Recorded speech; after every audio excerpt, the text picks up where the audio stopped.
such as whoever viewed the contents of the Ark would die or be burned, for instance.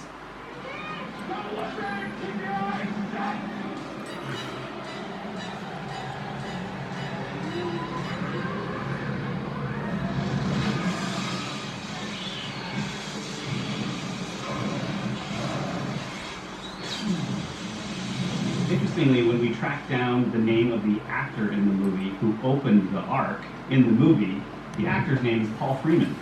Now, we don't know if this particular guy is a part of the Illuminati bloodline that they're always referencing, the Freeman bloodline, but they do love their symbolism even by proxy, so that's interesting in and of itself.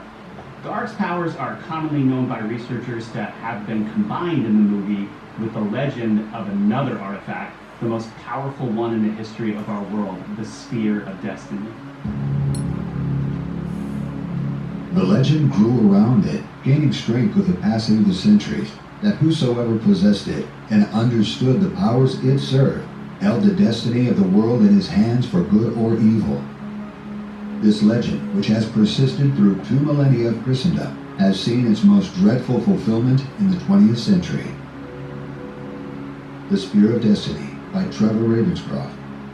So Dr. Walter Johann Stein's revelation that the creepy-looking figure who had gazed at him through the window and sold him a painting was the very same notemaker in this book that led him on a scavenger hunt through Vienna for clues of where to find this Adolf Hitler. What did this dark figure know? What was his background? So how could this vagabond's knowledge about the spear, its power, and the deeper meanings behind the search for the Holy Grail equate to that of his own as an academic fascinated with this esoteric subject? Eventually, he realized he needed to go to the source, the place where he found the book Parsifal. The bookshop owner was named Pretsche. Stein discovered many things upon meeting him for the first time. He found out where to find Hitler, and in the back room of the bookshop, amidst the imagery on the walls and evidence in plain sight, it was revealed that the bookshop owner was an occult adept. Not only was he connected to the anti-Semitic occult societies of Germany, but he had also taken young Adolf under his wing and was always there to offer him a meal and discuss Parzival, among many other things. So why was Parzival the common denominator between Hitler and Stein? Was it just a 13th century poem? Or is there more to it? We know it was written by German knight and poet Wolfgang von Eschenbach about a hero named Parzival who searches for the Holy Grail. Well, come to find out, the Spear of Destiny played the pivotal role in the book.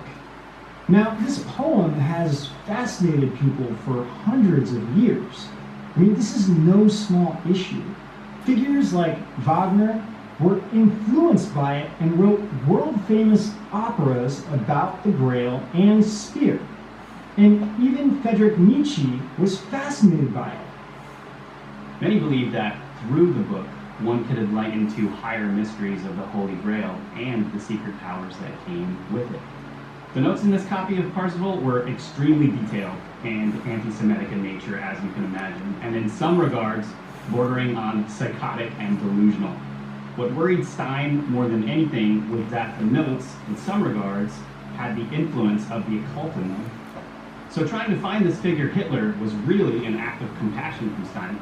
He thought that by finding him, he might be able to have a positive influence on him and turn him towards goodness. Didn't really work out that way. Hey everyone, just wanted to pop back in to say we hope you enjoyed the beginning of